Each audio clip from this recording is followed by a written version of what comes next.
Verify ಮಾಡೋಂಥ ಕೆಲಸ ಮಾಡ್ತೀವಿ. ಸರ್ ಈಗ 850 ಕೆಜಿ 850 ಬಂಗಾರ 50 ಕೆಜಿ ಬೆಳ್ಳಿ ಹೋಗಿತ್ತು ಅಂತಿದ್ರು, ಎಷ್ಟು ಹೋಗಿದೆ ಸರ್? ಅದರದ್ದೇನಾದರೂ ಈಗ ಸರ್ ನೋಡಿ ಎಕ್ಸಾಕ್ಟ್ಲಿ ಏನಾಗಿದೆ ಅಂತ ಅವ್ರು ನಮ್ಮ ಇನ್ಸ್ಪೆಕ್ಟ್ರಿಗೆ ಕೊಟ್ಟಿದ್ದಾರೆ ಎಷ್ಟು ಹೋಗಿದೆ ಅನ್ನೋಂಥದ್ದು.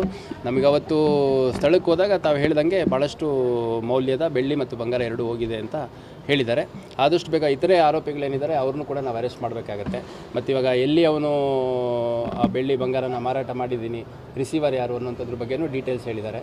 ಅದರ್ ಅಫೆಂಡರ್ಸ್ ಏನಿದ್ದಾರೆ ಅವರು ಕೂಡ ಇಂಟರ್ಸ್ಟೇಟ್ ಅಫೆಂಡರ್ಸೇನೆ, ಅವ್ರಗಳ ಮೇಲೂ ಸಾಕಷ್ಟು ಗಂಭೀರ ಪ್ರಕರಣಗಳು ದಾಖಲಾಗಿದೆ. ಆದಷ್ಟು ಬೇಗ ಅವ್ರನ್ನ ಪತ್ತೆ ಮಾಡೋಂಥ ಕೆಲಸ. ಸದ್ಯ ನಮ್ಮದು ಪ್ರಾರಂಭದಲ್ಲಿ ಒಂದು 5-6 ಟೀಮ್ ಹೋಗಿತ್ತು. ಇವಾಗ ಇನ್ನೂ 3 ಟೀಮ್ ಇವನು ವಶಪಡಿಸ್ಕೊಂಡ್ಮೇಲೆ ಇಂಟ್ರಾಗೇಷನ್ಗೆ ಮತ್ತು ಅವನ್ನ ಇಲ್ಲಿ ಡ್ಯೂ ಪ್ರೋಸೆಸ್ ಆಫ್ ಲಾ ಏನಿದೆ, ಪ್ರೊಸೀಜರ್ಸ್ ಆಫ್ ಲಾ ಏನಿದೆ ಅದನ್ನು ಮಾಡಲಿಕ್ಕೆ ಅಂತ 2 ಟೀಮ್ ಬಂದಿತ್ತು.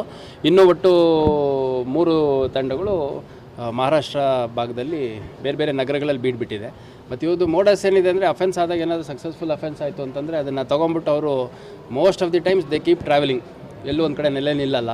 ಮತ್ತು ಟೆಕ್ನಿಕಲಿ ಸ್ವಲ್ಪ ಸೌಂಡ್ ಇರೋ ಅಫೆಂಡರ್ಸ್ ಇವರು 15-20 ಅಫೆನ್ಸು ಪ್ರತಿಯೊಬ್ಬರ ಮೇಲೆ ಇರೋದ್ರಿಂದ, ಜೈಲುಗಳಲ್ಲೆಲ್ಲ ವರ್ಷಗಟ್ಟಲೆ ಇದ್ದು ಇವರಿಗೆ ಎಕ್ಸ್ಪೀರಿಯೆನ್ಸ್ ಆಗಿರೋದ್ರಿಂದ ಯಾವುದಾದ್ರು ಕೃತ್ಯ ಆದಾಗ ಯಾವ ರೀತಿ ಪೊಲೀಸಿಂದ ತಪ್ಪಿಸ್ಕೋಬೇಕು ಅನ್ನೋವಂಥದ್ರ ಬಗ್ಗೆನೂ ಪ್ಲ್ಯಾನ್ ಮಾಡ್ಕೊಂಡು ಆ ಪ್ರಕಾರ ನಡ್ಕೋತಾರೆ. ಹಂಗಾಗಿ ಹಿಡಿಯೋದು ಸ್ವಲ್ಪ ಕಷ್ಟ. ಆದರೂ ಕೂಡ ಇವನು ಮುಂಬೈಲೇ ಸಿಕ್ಕಿದ್ದು. ಮುಂಬೈಲಿ ಒಂದು ಕಡೆ ಅಡಗಿ ಕೂತಿದ್ದಾನೆ ಅಂತ ಗೊತ್ತಾದ ಮೇಲೆ ನಾವು ಅವನ್ನ ವಶಪಡಿಸ್ಕೊಳ್ಳಿಕ್ಕೆ ಟ್ರೈ ಮಾಡ್ತೀವಿ. ವಶಪಡಿಸ್ಕೊಂಡಾಗ ಭಾಳಷ್ಟು ಜನ ಅಲ್ಲಿ ಪೊಲೀಸರ ಮೇಲೆ ಕೂಡ ಹಲ್ಲೆ ಮಾಡಲಿಕ್ಕೆ ಇವನ್ ಸಪೋರ್ಟರ್ಸ್ ಅಂತಲ್ಲ, ಆ ಏರಿಯಾಗಳಲ್ಲಿ ಇರೋರೆಲ್ಲ ಮೋಸ್ಟ್ ಆಫ್ ದೆಮ್ ಹಂಗೆ ಇರೋವಂಥವ್ರು.